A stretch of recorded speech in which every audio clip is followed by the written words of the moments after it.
കാത്തിരിപ്പുകൾ അവസാനിക്കുകയാണ്. സെപ്റ്റംബർ മാസത്തെ, അതായത് ഈ മാസത്തെ ക്ഷേമ പെൻഷന്റെ വിതരണ ഡേറ്റ് സർക്കാർ ഇപ്പോൾ പ്രസിദ്ധീകരിച്ചിരിക്കുകയാണ്. ധനകാര്യ വകുപ്പ് മന്ത്രി KN ബാലഗോപാൽ അദ്ദേഹത്തിന്റെ ഫേസ്ബുക്ക് പേജിലൂടെ ഇപ്പോൾ അറിയിപ്പ് നൽകി കഴിഞ്ഞു.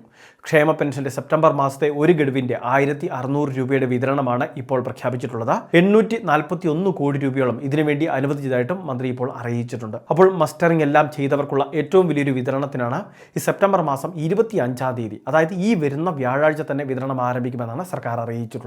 അപ്പോൾ നമ്മുടെ സംസ്ഥാനത്ത് 63 ലക്ഷത്തോളം വരുന്ന ഗുണഭോക്താക്കൾക്ക് സാമൂഹിക സുരക്ഷാ പെൻഷനും ക്ഷേമനിധി ബോർഡ് വഴി ആനുകൂല്യം വാങ്ങുന്നവർക്കും, ഇതിൽ നിർമ്മാണ തൊഴിലാളി ക്ഷേമനിധി ബോർഡ് ഉൾപ്പെടില്ല, അത് പ്രത്യേകമായിട്ട് വേറെയാണ് വിതരണം നടക്കുന്നത്. അതുകൊണ്ട് തന്നെ അവർ ഈ കാര്യങ്ങൾ തീർച്ചയായിട്ടും ഒന്ന് ശ്രദ്ധിക്കേണ്ടതുണ്ട്. മറ്റ് വിവിധ ക്ഷേമനിധി ബോർഡിലെ സജീവ അംഗങ്ങൾക്ക് 60 വയസ്സ് പിന്നിട്ടവർക്ക് ഈ ഒരു പെൻഷന് അർഹതയുണ്ടായിരിക്കും. 1600 രൂപ അവർക്കും ലഭിക്കുന്നതാണ്. അതോടൊപ്പം തന്നെ സാമൂഹിക സുരക്ഷാ പെൻഷൻ സ്കീമിൽ എല്ലാ തരത്തിലും ആനുകൂല്യം വാങ്ങുന്നവർ, വാർദ്ധക്യകാല പെൻഷൻ, വിധവാ പെൻഷൻ, ഭിന്നശേഷി ആനുകൂല്യങ്ങൾ, ഇങ്ങനെ വിവിധങ്ങളായിട്ടുള്ള പെൻഷൻ ആനുകൂല്യം വാങ്ങുന്നവർക്കെല്ലാം 25-ാം തീയതി പെൻഷൻ വിതരണം ആരംഭിക്കുമെന്നാണ് സർക്കാർ അറിയിച്ചിട്ടുള്ളത്. ഇനി ഇതോടൊപ്പം തന്നെ കേന്ദ്ര സർക്കാരിന്റെ പെൻഷൻ ലഭിക്കുന്ന നിരവധി ഗുണഭോക്താക്കളുണ്ട്. National social assistance programme NSAP എന്ന് പറയുന്ന ഒരു സ്കീമിലാണ് പ്രായത്തിന്റെയും പ്രത്യേക പരിഗണനയുടെയും അടിസ്ഥാനത്തിൽ ഇത്തരത്തിൽ ചില ഗുണഭോക്താക്കൾ, ഏകദേശം 8 ലക്ഷത്തിനടുത്ത് ഗുണഭോക്താക്കൾ NSAPയിൽ അംഗങ്ങളാണ്. അപ്പോൾ അങ്ങനെയുള്ളവർക്ക് കേന്ദ്ര സർക്കാരിൻ്റെ സംസ്ഥാന സർക്കാരിൻ്റെ വിഹിതമായിട്ടായിരിക്കും 1600 രൂപ എത്തിച്ചേരുക. അതായത് കേന്ദ്ര സർക്കാരിൻ്റെ വിഹിതം വേറെയാണ് ലഭിക്കുക. അങ്ങനെ മൊത്തം ലഭിക്കുന്നതാണ് 1600. 200 രൂപ ലഭിക്കുന്നവരുണ്ട്, അതോടൊപ്പം തന്നെ 300 ലഭിക്കുന്നവരുണ്ട്, അതോടൊപ്പം തന്നെ 500 ലഭിക്കുന്നവരുണ്ട്. അപ്പോൾ ഈ കാര്യങ്ങൾ തീർച്ചയായിട്ടും അവരൊന്ന് ശ്രദ്ധിച്ചേക്കുക. കഴിഞ്ഞ മാസങ്ങളിലൊക്കെ 200, 300, 500 എന്നിങ്ങനെയൊക്കെ ലഭിച്ചവർ ഈ പ്രാവശ്യം കേന്ദ്ര സർക്കാരിൻ്റെ വിഹിതം അത് പ്രത്യേകമായിട്ട് ലഭിക്കും.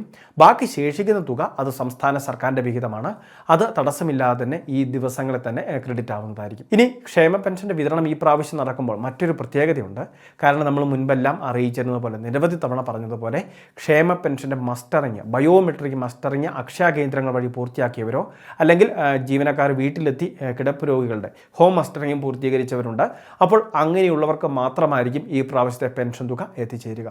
ഇത് ചെയ്യാത്തവർക്ക് പെൻഷൻ തുക ലഭിക്കുന്നതല്ല, അക്കൗണ്ട് താൽക്കാലികമായിട്ട് മരവിച്ച ഒരവസ്ഥയായിരിക്കും. അപ്പോൾ അത് എന്നാണോ മസ്റ്ററിങ് ചെയ്യുന്നത്, ഇളവുകളോടെ എല്ലാ മാസങ്ങളുടെയും 20-ാം തീയതി വരെയൊക്കെ മസ്റ്ററിങ് ചെയ്യുന്നതിന് സമയം അനുവദിക്കുന്നുണ്ട്. അപ്പോൾ ആ ഒരു സമയത്ത് അവരിത് പൂർത്തീകരിച്ചു കഴിഞ്ഞാൽ അവർക്കും തടസ്സമില്ലാതെ ധനസഹായം ലഭിക്കുന്നതായിരിക്കും.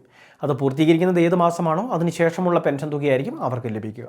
അപ്പോൾ പെൻഷൻ വിതരണവുമായിട്ട് ബന്ധപ്പെട്ട ഈ പ്രധാനപ്പെട്ട അറിയിപ്പ് എല്ലാവരും ഒന്ന് ശ്രദ്ധിക്കുക. സുഹൃത്തുക്കളിലേക്ക്, ഗ്രൂപ്പുകളിലേക്ക് ഷെയർ ചെയ്ത് എത്തിക്കുക.